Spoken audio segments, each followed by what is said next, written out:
Leaders from more than 80 countries wrapped up a two-day Ukraine peace summit in Switzerland today. In their final communique, they agreed the territorial integrity of Ukraine should be the basis for a peace agreement to end Russia's war. Prime Minister Justin Trudeau joined other world leaders in giving their closing remarks.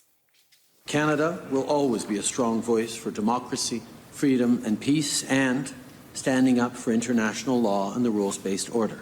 This is why we keep supporting Ukraine. Our work all together during this summit has helped shape a joint vision of a peace framework based on the UN Charter and international law. We will continue to uphold the fundamental principles embedded in the UN Charter.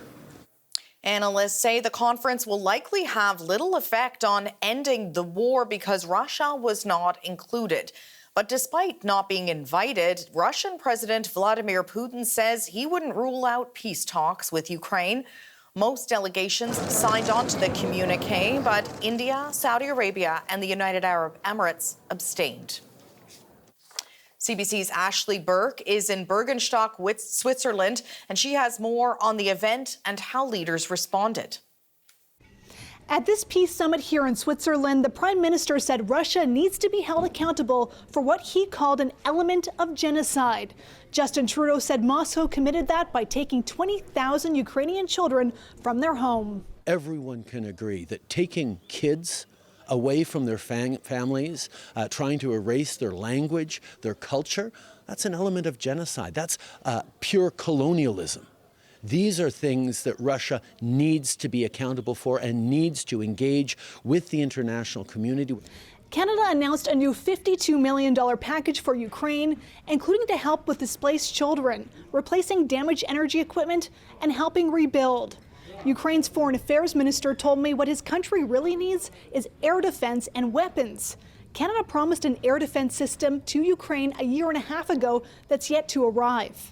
Of course, we wish the system was already in Ukraine because we are in a situation when every piece of air defense matters. It's an issue of death and life, issue of survival of our energy infrastructure. We are working with the U.S. to accelerate production and get it off the assembly line and get it to Ukraine as quickly as possible. At the end of this two-day summit, Ukraine's president said this.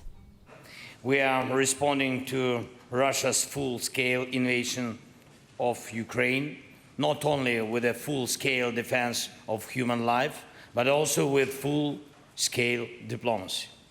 This summit was all about finding peace for Ukraine. More than 90 countries and organizations are here and agreed to move forward on nuclear safety, food security, and called for prisoners of war and displaced children to be returned to Ukraine. But with Russia absent at the table, there were no major advancements towards peace talks with Moscow. Ashley Burke, CBC News, Bergenstock, Switzerland.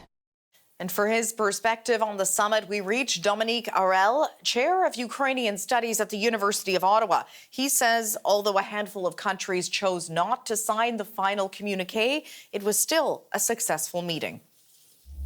You can look at the glass half full or half empty and point out China wasn't there. India didn't sign, South Africa wasn't there, Brazil didn't sign, etc. But what's remarkable is that every single country in Europe signed, including the countries that are closer to Russia, such as Hungary or Serbia. So that's an achievement in itself. There were other goals in this as well. Nuclear safety was one of them, food security, prisoner exchanges. They featured in the final statement, amounting to, quote, minimum conditions for negotiations with Russia. What was achieved on those fronts? On the exchange of prisoners and civilians, including children. So we've talked about children. Of course, Canada has this leading a coalition here on since last February. It was announced for the return of these deported children. The communique says basically civilians and POWs, but prisoners of war become almost like civilians were their prisoners, should all be returned. Not proportional, but like full return of all prisoners, which is a very strong position. And then in terms of food security, is that you can't attack civilian ships because that endangers civilian ships that are exporting grain in particular, that endangers food security. So another strong statement. And on the nuclear question, that the use of nuclear weapon is absolutely inadmissible, which is actually the Chinese position as well, even though China was not present at the meeting. That was Dominique Arel, chair of Ukrainian Studies at the University of Ottawa.